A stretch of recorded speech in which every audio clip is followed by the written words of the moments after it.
selamat tahun baru juga untuk kita semua. Pada pagi hari ini berbeda dari yang biasanya, saya akan mengambil satu perikop untuk kita renungkan. Dan perikop itu kita ambil dari Yakobus 4 ayat 13 sampai 17.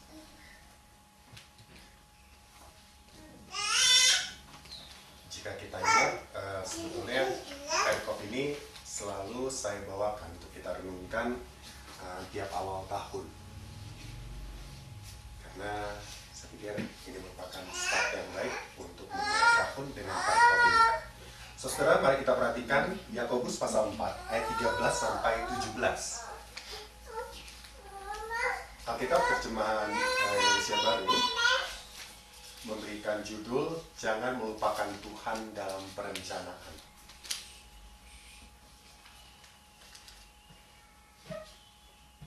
Mari kita perhatikan ayat satu persatu. Jadi sekarang, hai kamu yang berkata, hari ini atau besok kami berangkat ke kota Anu, dan di sana kami akan tinggal setahun dan berdagang serta mendapat untung, sedang kamu tidak tahu apa yang terjadi besok. Apakah arti hidupmu? Hidupmu itu sama seperti uap yang sebentar saja kelihatan lalu lenyap. Sebenarnya kamu harus berkata, jika Tuhan menghendakinya, kami akan hidup dan berbuat ini dan itu. Tetapi sekarang kamu memegahkan diri dalam congkakmu, dan semua kemegahan yang demikian adalah salah. Ayat 17. Jadi, jika seorang tahu bagaimana ia harus berbuat baik, tetapi ia tidak melakukannya, ia berdosa. Saudara, di awal tahun ini, satu ayat yang menarik saya, dari kebiasaan membawa renungan tentang perikop ini adalah ayat 17. Dikatakan di sana, jadi jika seorang tahu bagaimana ia harus berbuat baik, tetapi ia tidak melakukannya, ia berdosa. Ayat ini sering dipakai oleh kita untuk mendefinisikan dosa di samping 1 Yohanes 3 ayat 4 dan dalam kitab Roma. Di sini dikatakan, jika seseorang tahu yang baik, tetapi dia tidak melakukannya, itu juga dosa. Salah satu definisi dosa yang sering diajarkan dalam kelas-kelas Alkitab. Tapi jika kita lihat konteksnya, apakah memang ayat ini ditujukan ke 4 ayat sebelumnya mengenai merencanakan sesuatu di luar kehendak Tuhan? Atau ayat ini merupakan penutup dari pasal 3 dan 4? Di sana dikatakan ada dosa karena lidah, ada hikmat yang dari atas, lalu ada hawa nafsu dan persahabatan dengan dunia, lalu ada jangan memfitnah orang. Baru ditutup dengan jangan melupakan Tuhan dalam perencanaan. Apakah ayat ini juga merupakan penutup dari dua pasal ini? Ketika Tuhan katakan jangan memfitnah orang, dan itu adalah hal yang baik, dan kemudian kita melakukannya, padahal kita sudah tahu tidak boleh memfitnah orang, berarti kita berbuat dosa.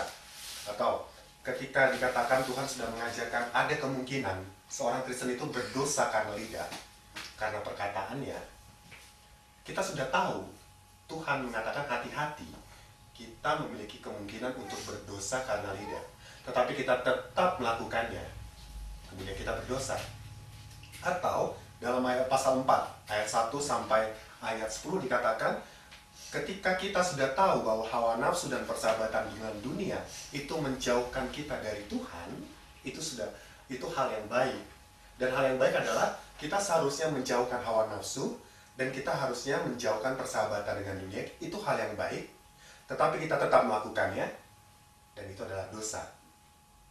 Atau dalam konteks yang terakhir, ketika kita seharusnya menyertakan Tuhan dalam perencanaan, itu hal yang baik, dan kita tidak melakukannya, kita berbuat dosa.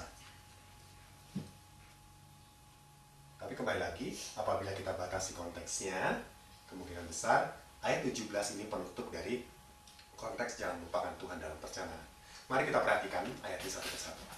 Kita perhatikan ayat 13. Jadi sekarang, hai kamu yang berkata, hari ini atau besok kami berangkat ke kota Anu, dan di sana kami akan tinggal setahun dan berdagang serta mendapat untung.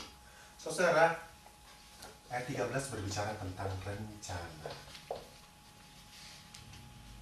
Biasanya awal tahun itu merupakan saat yang paling baik untuk membuat apa yang disebut dengan berencana. Makanya kita sering dengar apa yang disebut dengan resolusi awal tahun, seperti itu ya. Saya tahun ini ingin memiliki ini, saya tahun ini ingin mencapai karir ini, saya tahun ini ingin mendapatkan calon istri, dan sebagainya. Tapi selalu berhubungan dengan rencana. Dalam kasus ini dikatakan rencana yang dibuat adalah berdagang dan mendapatkan untung. Berdagang dan mendapatkan untung. Dalam Yakobus 4 ayat 13 sampai 17. Tetapi ada rencana yang dibuat. Di sini dikatakan mendapatkan untung. Ini pasti keuntungan pribadi. Bagi kita tentunya itu bagus. Suatu rencana dibuat supaya kita bisa menetapkan langkah ke sana.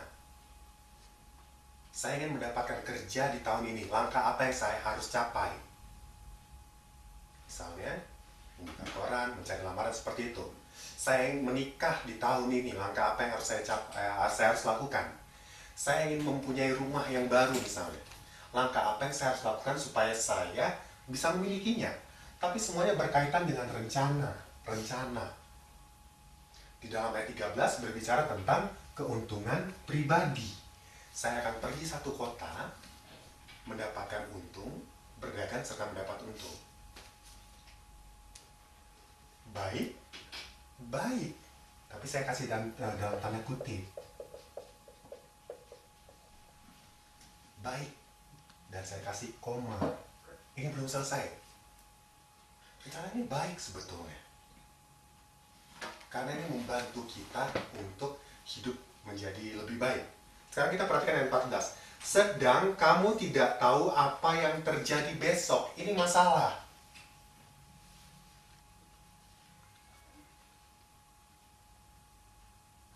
Kita membuat rencana, tetapi firman Tuhan katakan, rencana yang tampaknya baik itu, dalam tanda kutip, kita buat, padahal kita nggak tahu apa yang akan terjadi besok. Saya beri contoh seperti ini, saudara. Kalau kita tidur malam, pada malam hari kita tidur, kita selalu berpikir bahwa besok pagi akan bangun. Betul ya? Betul kan? Iya. Padahal kita nggak tahu sebetulnya, dalam tidur kita, sejam kemudian pun kita bisa saja meninggal. Dalam kitab Lukas pasal 12, berbicara tentang perumpamaan orang kaya yang bodoh, yang menambahi lumbungnya, karena hartanya bertambah begitu banyak. Tuhan katakan, hai orang bodoh, pada hari ini, pada malam ini, ku ambil nyawamu. Dia berpikir, dia bisa menikmati kekayaannya di masa depan. Ini permasalahannya. Rencana berhubungan dengan masa depan. Orang kaya yang bodoh berpikir, dia bisa menikmati rencananya di masa depan. Sedangkan kata Tuhan, masa depan itu sebagai sesuatu yang tidak kita ketahui. Ini buram. Buram sebetulnya masa depan. Untuk berjalan 1 jam ke depan saja, kita tidak tahu apakah saya masih hidup atau tidak. Seperti itu kan? Masa depan itu buram, Tuhan katakan di sini. Kita tidak tahu apa yang terjadi besok. Kemudian penulis kitab Yakobus memberikan arti hidup. Kalau masa depan buram, lalu apa nilai hidup kita? Dikatakan di sini, hidup itu seperti uap yang sebentar saja kelihatan lalu lenyap. Kita tahu uap itu dihasilkan oleh pengembunan kondensasi, atau kalau enggak dari cuaca ya, tapi tetap pengembunan kondensasi itu menghasilkan uap. Seiring datangnya udara yang hangat, uap itu akan hilang, akan lenyap. Sama seperti asap. Kalau kita melihat kettle berisi air dipanaskan, keluar uap juga seperti itu. Ketika airnya menjadi dingin, uap itu hilang lenyap. Bahkan ketika kettle-nya pun masih menyala, uapnya yang ada pada satu saat, di saat yang lain dia sudah tidak ada. Itulah hidup kita. Tidak pernah bisa diprediksi, masa depan kita ini buram. Seperti itu. Saya katakan lagi, rencana ini baik, masih koma. Pertimbangkan masa depan kita yang buram karena kita tidak tahu apa yang terjadi besok.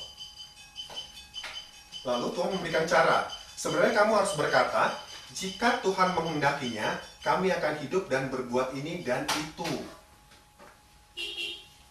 Baik rencana ini, tapi ada tambahan. Jika Tuhan menghendaki.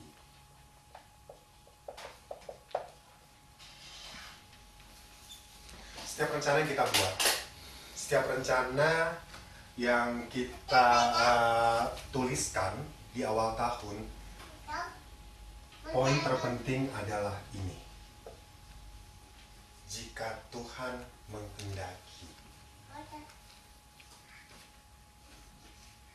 Ini jadi pertanyaan saya, kalau gitu caranya, apakah manusia kehendak bebasnya itu diambil?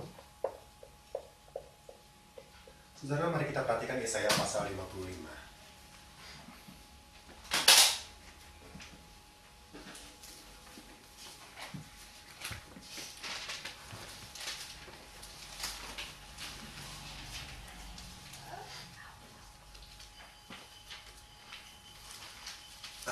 Kita perhatikan mulai ayat 6, Yesaya pasal 55 ayat 6 sampai ayat 9. Rencana dibuat oleh manusia, harus ada komponen utama, Tuhan menghendaki. Kita perhatikan ayat 6. Carilah Tuhan selama ia berkenan ditemui, berserulah kepadanya selama ia dekat. Baiklah orang fasik meninggalkan jalannya, dan orang jahat meninggalkan rancangannya. Baiklah ia kembali kepada Tuhan, maka dia akan mengasihaninya. Dan kepada Allah kita, sebab ia memberi pengampunan dengan limpahnya. Sebab rancanganku bukanlah rancanganmu, dan jalanmu bukanlah jalanku. Demikianlah firman Tuhan. Seperti tingginya langit dan bumi, demikianlah tingginya jalanku dari jalanmu, dan rancanganku dari rancanganmu. Saudara, ini berbicara tentang kehendak manusia dan rancangan manusia. Tuhan katakan seperti bedanya langit dan bumi, itulah bedanya rencana Tuhan dan rencana manusia. Karena Tuhan sadari, kelemahan manusia adalah menguntungkan dirinya sendiri. Sedangkan Tuhan selalu memberikan rencana yang terbaik bagi manusia. Manusia kadang-kadang tidak mempedulikan rencana Tuhan, walau itu merupakan rencana yang terbaik. Seperti ini. Dan saudara-saudara, kehendak bebas manusia tidak diambil. Tuhan katakan ada rencana manusia, ada rencana Allah. Ada rencana manusia yang baik ini, keuntungan pribadi, juga ada rencana Allah, Tuhan menghendaki. Lalu bagaimana mensinkronkan ini? Mari kita perhatikan kitab Matius. Saya akan membantu pasal 7.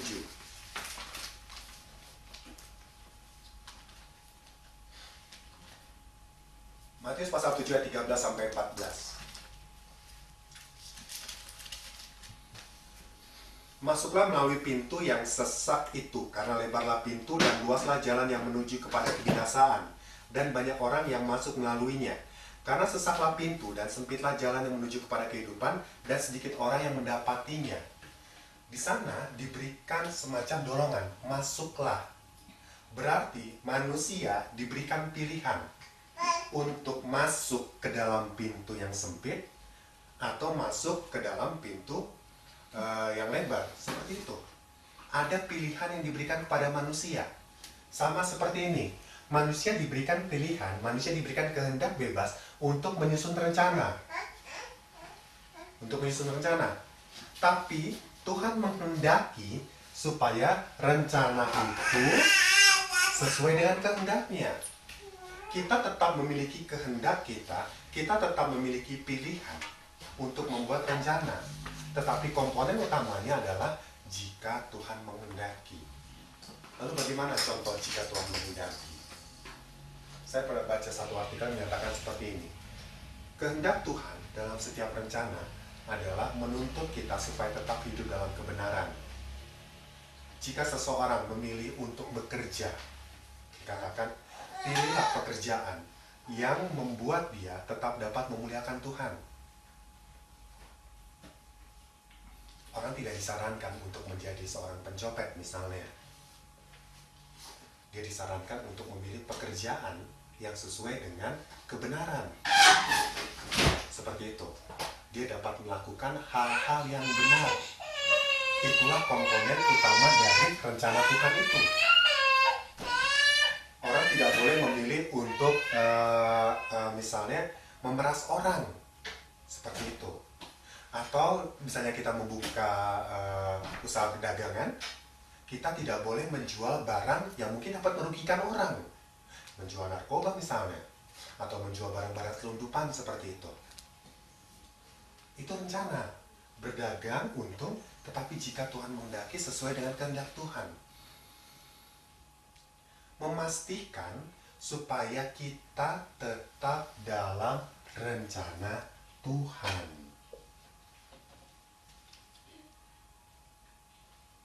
Saudara, kita tidak tahu kapan hidup kita berakhir. Tapi satu hal yang pasti, kematian akan menjemput kita. Dari semua hal yang mungkin terjadi di masa depan, cuma satu hal yang pasti. Kematian akan datang menjemput kita. Itu rencana yang paling pasti.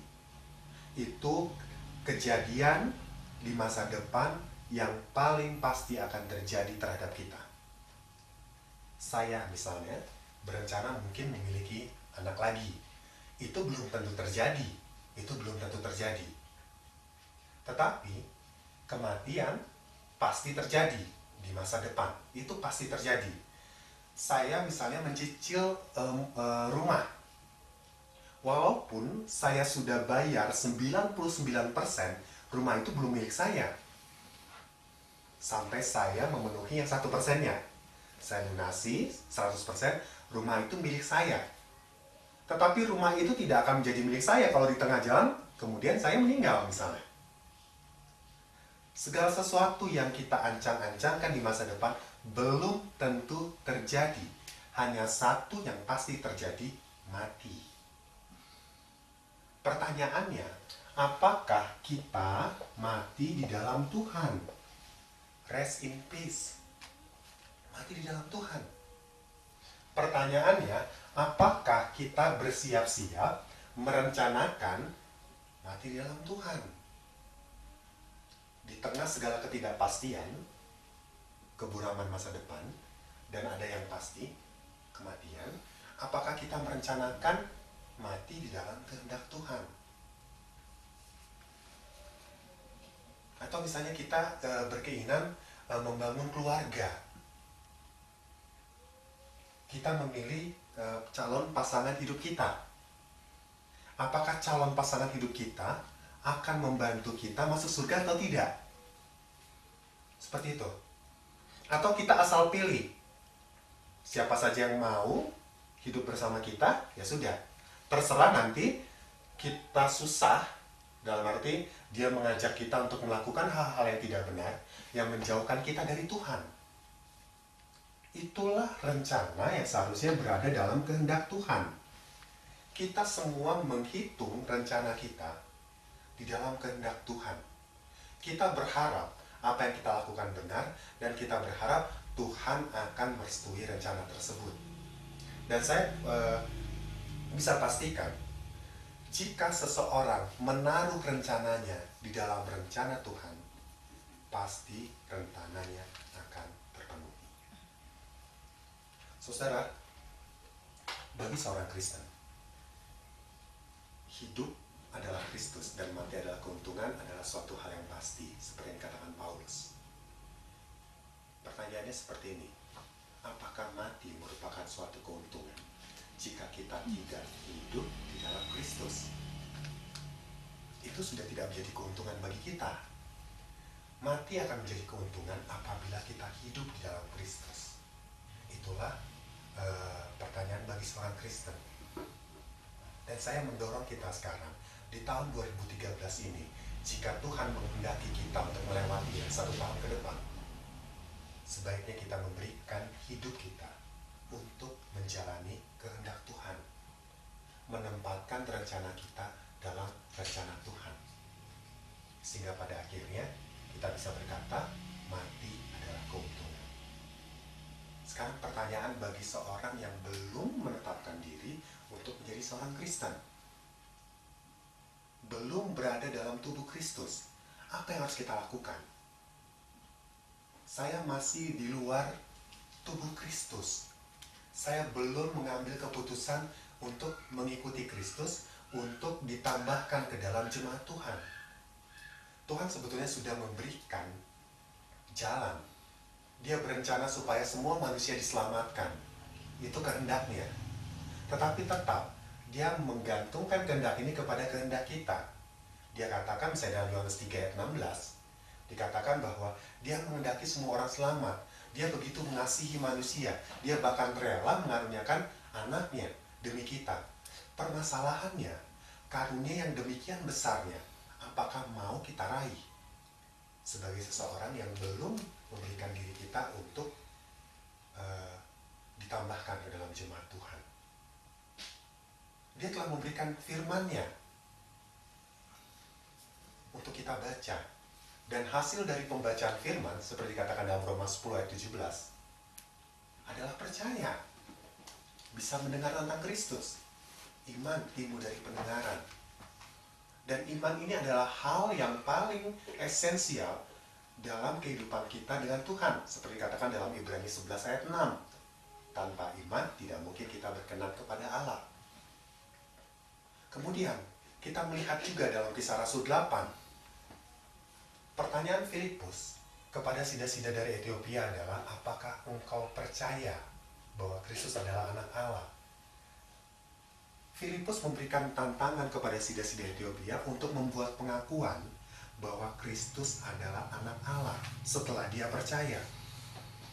Dan hasil dari pengakuan itu kemudian dia memberikan dirinya untuk dibaptis. Sama seperti 3.000 orang dalam Kisah Rasul 2 ayat 37 dan 38.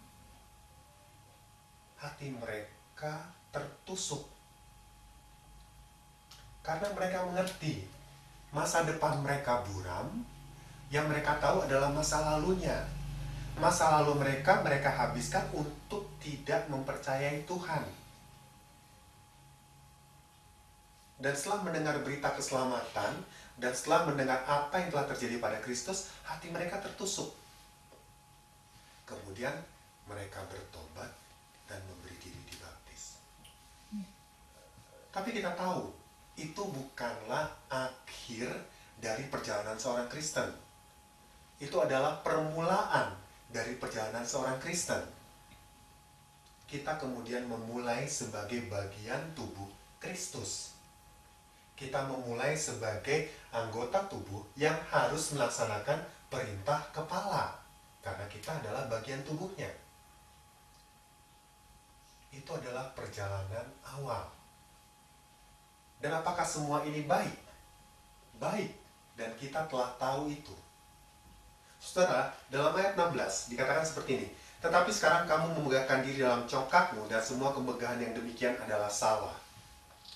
Saudara, manusia secara umum dan orang Kristen khususnya dapat menjadi congkak. Dapat memegahkan dirinya dengan mengatakan, saya tahu ini semua, tetapi saya tidak berencana untuk melakukannya. Saya tahu masa depan saya buram, tetapi saya tidak berencana untuk mengikutkan Tuhan dalam menyusun rencana hidup saya. Begitu congkaknya kita. Kita mengesampingkan Tuhan dalam menyusun rencana hidup kita. Dan ini adalah menjadi teguran.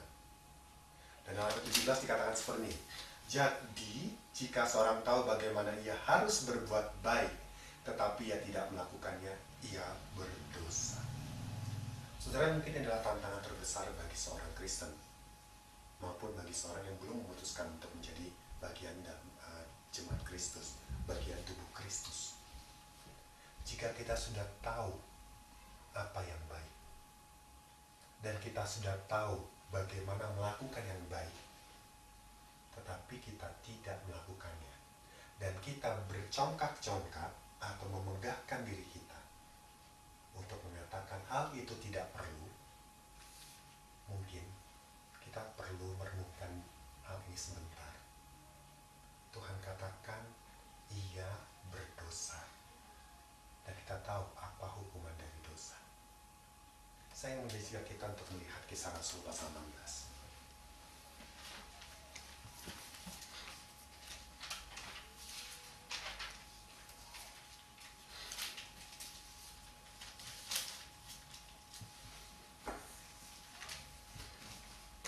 Kisah kepala penjara Filipi dalam Kisah Rasul pasal 16 ayat 19 sampai 40. Saya akan bacakan kisah ini. Ketika tuan-tuan perempuan itu melihat bahwa harapan mereka akan mendapat penghasilan lenyap, mereka menangkap Paulus dan Silas lalu menyeret mereka ke pasar untuk menghadap penguasa. Setelah mereka membawa keduanya menghadap pembesar-pembesar kota itu, berkatalah mereka, katanya, orang-orang ini mengacau kota kita ini karena mereka orang Yahudi. Dan mereka mengajar adat istiadat yang kita sebagai orang Rom tidak boleh menerimanya atau menurutinya. Juga orang banyak bangkit menentang mereka, lalu pembesar-pembesar kota itu menyuruh mengoyakkan pakaian dari tubuh mereka dan mendera mereka. Setelah mereka berkali-kali didera, mereka dilemparkan ke dalam penjara. Kepala penjara diperintahkan untuk menjaga mereka dengan sungguh-sungguh. Sesuai dengan perintah itu, kepala penjara memasukkan mereka ke ruang penjara yang paling tengah dan membelenggu kaki mereka dalam pemasungan yang kuat. Tetapi kira-kira tengah malam, Paulus dan Silas berdoa dan menyanyikan puji-pujian kepada Allah, dan orang-orang hukuman lain mendengarkan mereka. Akan tetapi terjadilah gempa bumi yang hebat sehingga sendi-sendi penjara itu goyah. Dan seketika itu juga terbukalah semua pintu dan terlepaslah belenggu mereka semua. Ketika kepala penjara itu terjaga dari tidurnya dan melihat pintu-pintu penjara terbuka, ia menghunus pedangnya hendak membunuh diri karena ia menyangka bahwa orang-orang hukuman itu telah melarikan diri. Saudara, kepala penjara melihat masa depannya bahwa dia akan mendapatkan hukuman karena orang-orang hukuman dalam penjara itu disangka melarikan diri, dan dia hendak membunuh diri. Daripada saya mendapatkan siksaan, lebih baik saya membunuh diri sendiri. Dia melihat masa depannya, dia akan mendapatkan hukuman. Lalu apa yang terjadi? Tetapi Paulus berseru dengan suara nyaring, katanya, jangan celakakan dirimu sebab kami semuanya masih ada di sini. Kepala penjara itu menyuruh membawa suluh lalu berlari masuk, dan dengan gemetar tersungkurlah ia di depan Paulus dan Silas. Ia mengantar mereka keluar sambil berkata, Tuan-tuan, apakah yang harus aku perbuat supaya aku selamat? Sebenarnya pertanyaan ini menarik, saudara. Pertama, dia mencoba membunuh diri dikarenakan dia menyangka orang-orang hukuman telah melarikan diri. Padahal ketika dia datang ke penjara, orang-orang hukuman masih ada di sana. Yang dia perlu lakukan sebetulnya tinggal memasukkan orang-orang ini ke penjara yang lain. Sebetulnya gitu. Tetapi dia melihat sesuatu yang lain. Berkaitan dengan masa depannya, dia katakan, apakah yang harus aku perbuat supaya aku selamat? Ini pertanyaan sebetulnya bukan hanya kepada orang non-Kristen yang belum tambahkan dalam jemaat, tetapi juga pertanyaan ini ditujukan kepada orang Kristen. Seperti yang saya katakan tadi, perjalanan kita dimulai ketika kita memberi diri kita dibaptis. Dan kita hidup terus di sana, berjuang terus di sana supaya kita dapat diselamatkan. Lalu kata Paulus di sini dalam ayat 31, percayalah kepada Tuhan Yesus Kristus dan engkau akan selamat, engkau dan sisi rumahmu. Lalu mereka memberitakan firman Tuhan kepadanya dan kepada semua orang yang ada di rumahnya. Pada jam itu juga, kepala penjara itu membawa mereka dan basuh bilu mereka. Sekitar itu juga dia dan keluarganya memberi diri dibaptis. Saudara, kita perhatikan, jika ayat ini peristiwa terjadi dalam ayat 5, kita perhatikan kira-kira tengah malam. Air begitu dingin, tetapi dia melihat urgensinya, betapa pentingnya hidupnya, karena dia melihat buramnya masa depannya. Saya harus mempunyai pegangan sekarang. Dia gak mempedulikan waktunya kapan. Pada saat tengah malam, dia mengatakan, saya percaya kepada Kristus dan saya memberi diri saya dibaptis.